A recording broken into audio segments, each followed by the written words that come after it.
মুখ্যমন্ত্রী যেভাবে যারা জুনিয়র ভারতীয় জনতা পার্টি কিছু করতে পারি, কেরিয়ার নষ্ট আমি করতে চাই না, কাজে ফিরুন। ডরিনা ক্রসিং এ যে দ্বিতীয় দফা প্রতিবাদ শুরু হয়েছে, সেই প্রতিবাদ মঞ্চে যেটা হয়েছে উপস্থিত আছেন আমাদের পার্টির রাজ্যের সভাপতি ঘটনাটা ঘটবার পর কেন্দ্রের প্রতিমন্ত্রী পরিকল্পিত যে হত্যাকাণ্ড, এটা সুকান্ত পশ্চিমবঙ্গের মানুষ মজুমদার সবাই বুঝে গেছে। মঞ্চে উপস্থিত আছেন এবং তারপর রাজ্য সভাপতি সামলাতে পারছেন না। শ্রী দিলীপ ঘোষ মহাশয় এই মঞ্চে উপস্থিত আছেন রাজ্যের সাধারণ সম্পাদক শ্রী জগন্নাথ চট্টোপাধ্যায় মহাশয়, যারা তদন্ত এই মঞ্চে চলাকালীন উপস্থিত আছেন যেখানে রাজ্যের রক্ত দিয়েছে সাধারণ সেই সম্পাদিকা জায়গাগুলো ভেঙে দিয়েছে। এই পরিকল্পিত হত্যা, মাফিয়াদেরকে বাঁচাবার লকেট চট্টোপাধ্যায়, এছাড়া আমাদের এখানে উপস্থিত আছেন যেভাবে আমাদের সরকারি 3 বিধায়ক সৌমেন রায়, এই সকলের সামনে ঘোষ কনভেনার কালচারাল সেল, আমাদের মধ্যে উপস্থিত আছেন পশ্চিমবঙ্গের মায়েরা সবাই দেখেছে ভাইস প্রেসিডেন্ট নাগারে এই এবং ঘটনা কনভেনার নবদ্বীপ পশ্চিমবঙ্গে ঘটে আমাদের মধ্যে উপস্থিত আছেন এবং তারপরে এটা রাজ্যের চরম বরিষ্ঠ সীমায় চলে নেতা গেছে। প্রতাপ বন্দ্যোপাধ্যায় আমাদের মধ্যে উপস্থিত আছেন, অজ্ঞান হয়ে গেছে নবদ্বীপের কো কনভেনার শ্রী প্রবাল রাহা আমাদের মধ্যে উপস্থিত আছেন, শ্রী মহাদেব সরকার আমাদের রাজ্য কিষাণ মোর্চার সভাপতি আমাদের মধ্যে উপস্থিত আছেন, Shri Manoj Pandey co convener Hooghly Howrah Serampore zone আমাদের মধ্যে উপস্থিত আছেন, কল্লোল দাস তার আন্ডারে পোস্টমর্টম হলে যে সঠিক কোনোদিন রিপোর্ট বেরোবে না, সবাই জানে। রাজ্য নেতা তো এত কিছুর পর মমতা বন্দ্যোপাধ্যায় লুকিয়ে পড়েছে। মায়েরা, বোনেরা, সাধারণ নাগরিকেরা রাজপথ প্লাবিত করে দিয়েছে ঘৃণার বিরুদ্ধে। এত ঘৃণা এই সরকারের উপরে, যারা পরিকল্পিতভাবে মানুষের জীবন যাপন প্রাণ করছে আর বাঁচাবার চেষ্টা করছে। এই ভয়েতে লুকিয়ে পড়েছে।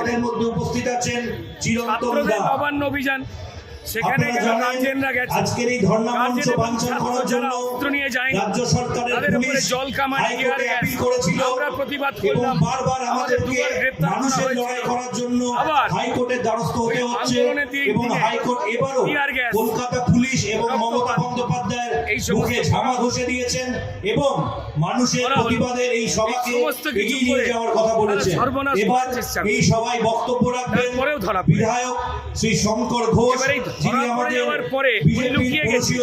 পরিষদীয় দলের নেতা শ্রী শঙ্কর ঘোষ। উনি নাকি বাংলাদেশের মতো নবান্নের ছাদে হেলিকপ্টার এনে রেখে দিয়েছিলেন ভোরবেলায়, তা আমরা দেখিনি, লোকে বলছে, লোকের কথা অস্বীকার করবো। আপনারা বলছেন প্রমাণ লোপাট, লালবাজার থেকে তো প্রেস করা হলো এবং বললো যে না, সেখানে সাদা কাপড় দিয়ে যে ক্রাইম স্পট, ক্রাইমস যেখানে ছিল। লালবাজার যে যুক্তি দিয়েছে, আমাদের মৃতা ডাক্তার বোনের বাবা বলে দিয়েছে যে পুলিশ মিথ্যে কথা বলছে। আমাদের এই ধর্ণা সেন্ট্রাল তিনি মিথ্যে কথা বলছেন, এখানে না চলে আইপিএস এর দিয়ে মিথ্যে কথা বলেন। মমতা বন্দ্যোপাধ্যায় প্রশাসন এবং পুলিশের চেষ্টা কালকে বেরিয়ে এসে ফোঁস দেখিয়েছেন রাজ্য প্রশাসনের পশ্চিমবঙ্গটাকে তো জ্বালাচ্ছিলেন। মুখ্য বিচারপতির ডিভিশন বেঞ্চে পশ্চিমবঙ্গের মানুষ ভাই বোনদের চালিয়ে পুড়িয়ে দিয়েছেন, তাতেও তো শান্তি হচ্ছে না। গ্রহণ করতেই রাজি হয়নি। রাজ্যগুলোকে ধর্ণা মঞ্চ 5 তারিখ অবধি এখানেই চলবে। তৃণমূলের তরফ থেকে কালকে আগামীকাল থেকে জায়গায় জায়গায় তারাও ফাঁসির দাবি নিয়ে তারাও মঞ্চ করেছে। আচ্ছা, ভালো করে বলুন, আমার তৃণমূল মমতা বন্দ্যোপাধ্যায়ের প্রশ্ন, যদি ক্রিমিনালদের ফাঁসির দাবিতে তৃণমূলের মমতা বন্দ্যোপাধ্যায় বা তৃণমূলের বাঞ্ছার আমরা মিছিল করে, তাহলে সুপ্রিম কোর্টে কাদের বাঁচাতে লোক পাঠিয়েছে মমতা বন্দ্যোপাধ্যায়? জিজ্ঞেস করছে 21 অ্যাপ্রিল কাকে বাঁচাতে পাঠিয়েছে? তাহলে যারা খুন করলো তাদের বাঁচাতেই তিনি আমাদের ট্যাক্সের টাকায়, কালীঘাটের বাবার টাকায় হচ্ছে, আমাদের ট্যাক্সের টাকায়, সাধারণ মানুষের টাকার ট্যাক্স। তদন্ত তো করছে সিবিআই, ঘেরাও করতে হলে সিজিও কমপ্লেক্স করুন, নবান্ন কেন প্রশ্ন তুলছে? উপস্থিত আছেন চার দিন ধরে প্রমাণটা লোপাট করলো কে? পরিবারকে বিভ্রান্ত করলো কে? পদাধিকারী, সাংসদ, বিধায়ক, কারা মানুষের কাছে বিভ্রান্তি ছড়াচ্ছে?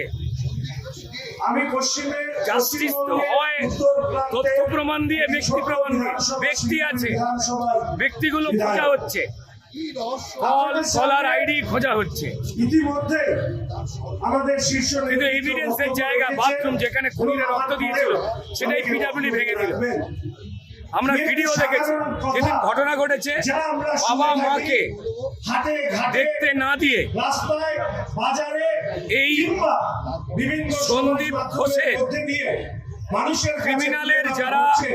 সেই দুই একটি মানুষ কথা মানুষের আমি কাছে আবার বলবো। অপরাধী হয়ে গেছে, আইন গুলোবার এবং চেষ্টা করছে, আমি আশা রাখি তাদের যে ঢুকিয়ে বক্তব্য মৃতদের সামনে আগামী ঢুকিয়ে দিয়েছে, আপনারা যাদের চিন্তা সঙ্গে করবেন। এই হাসপাতালের কোনো আপনারা যোগাযোগ নেই। শুনেছেন তো যে প্রমাণ তৃণমূল কারা লোপাট কংগ্রেস করছে, একটি অপরাধীদের কারা কর্মসূচি বাঁচাচ্ছে ঘোষণা করে। স্পষ্ট। আসলে এই মমতা বন্দ্যোপাধ্যায় কর্মসূচি একের পর এক ঘোষণা সন্দীপ করার ঘোষের কারণ একটাই, প্রমোশন দিয়ে যাচ্ছে। যে আজকের দিনে কারণ দাঁড়িয়ে সন্দীপ ঘোষ মুখ খুললে আর্জি করেন নির্যাতিতার মমতা বন্দ্যোপাধ্যায় পরিবার, নিজে ফেঁসে সেই যাবে। পরিবার যাতে বিচার অঙ্গ পায়, প্রত্যঙ্গ পাচার, আপামর মানুষ চাল ও সুদ, রাস্তায় নেমেছে। আর অন্যান্য ড্রাগ ব্যবসা থেকে শুরু করে নানান অপরাধ এই সন্দীপ ঘোষ করত। অন্যান্য হাসপাতালেও হয়, কিন্তু এখানে সন্দীপ ঘোষ করত। সেটা হচ্ছে যে মুখ্যমন্ত্রী এরা তো একটি ক্রিমিনালদের কর্মসূচি পক্ষে। ঘোষণা করুন, মিছিল নাহলে ধর্ণা, মমতা যা বন্দ্যোপাধ্যায় খুশি লুকিয়ে তাই পড়লেন করেন। কেন? তিনি বলেছেন কেন তিনি তার justice পুলিশ চান। প্রেস আর মিট সেই করছে? justice চাওয়ার তিনি লুকিয়ে জন্য পড়েছেন কেন? যাদের তার মুখপাত্ররা লুকিয়ে পড়েছে কর্মসূচি কেন? করলে justice মুখ্যমন্ত্রীর নিশ্চিত হবে। স্লোগানটা বদলে আমি গেছে। মুখ্যমন্ত্রীকে বদল চাইছে না, স্মরণ বদলা করিয়ে দিতে চাইছে। চাই। আপনি নিজে বাজে বাজে কথাবার্তা বলছেন, মাথা খারাপ হয়ে গেছে, টেনশনে বয়স হয়েছে। মুখ্যমন্ত্রী ওনার সম্মান রাখবার জন্য বলছি, চুপ করে যান, ফোঁস করবেন না থেকে। সঞ্জয় রায় আর সন্দীপ ঘোষ এই 5-6 জন মিলে আপনারা ধর্নায় বসুন, জাস্টিস একেবারে নিশ্চিত হবে। এবং এরা দিশা হারিয়ে হঠাৎ কারো কারো ফাঁসি দিয়ে বসছে। শেষ হতে আবার আপনি ছাত্র সংগঠনকে বলছেন যে কলেজে তাই এদের প্রতি মায়া হচ্ছে, আর যেন যে কটা দিন মাত্র আছে যেন আর মিথ্যে কথা না বলে, আর মানুষের ঘৃণার পাত্র না হয়ে ওঠে। অবশ্যই এদের চরিত্র এটাই, এদের নেচার এটাই। কি বলবো? আপনার দলের লোকরাই করছে, খারাপ করছে। আপনি এদেরকে বিভ্রান্ত করবেন না। আপনারা কি এই প্রতিবাদে অনেক মানুষ চেয়েছেন দেখুন, যে আর্জি মানুষকে করার বিচার আমরা ভারতীয় ভরসা জনতা দেওয়া। পার্টি এর সাথে যুক্ত আমাদের করেছি কাজ। যে এই অন্যায়ের আর্জি বিরুদ্ধে করার প্রতিবাদ বিচার করতে গিয়ে আমাদের সম্পন্ন 250 হবে করে না। কার্যকর্তাকে যতক্ষণ না থানায় যেতে হয়েছে। রাজ্যের জানে, মানুষ দেখেছে। আমি বলবো যে একটা অরাজনৈতিক এই লড়াই আন্দোলনের মাঝখানে মানুষকে স্পিরিট বিজেপির এই রাজনৈতিক দাবি সবার অতএব সঙ্গে লড়াই। একদল এখানে বিশেষ ভারতীয় করে জনতা পার্টি তার বাম রাজনৈতিক মনোভাব আকাঙ্ক্ষার কথা বলতে নামেনি। বুদ্ধিজীবী যারা আমরা হারাম মানুষের জন্য কেদারায় লড়াই করতে বসে গিয়ে আমাদের আড়াইশো হারাম কার্যকর্তা কেদারায় প্রাণ বসে দিয়ে সমাজ ভারতীয় জনতা মাধ্যমে পার্টির জন্য, মানুষকে মানুষের জন্য। ঘুরিয়ে দেওয়ার কাজ করছে।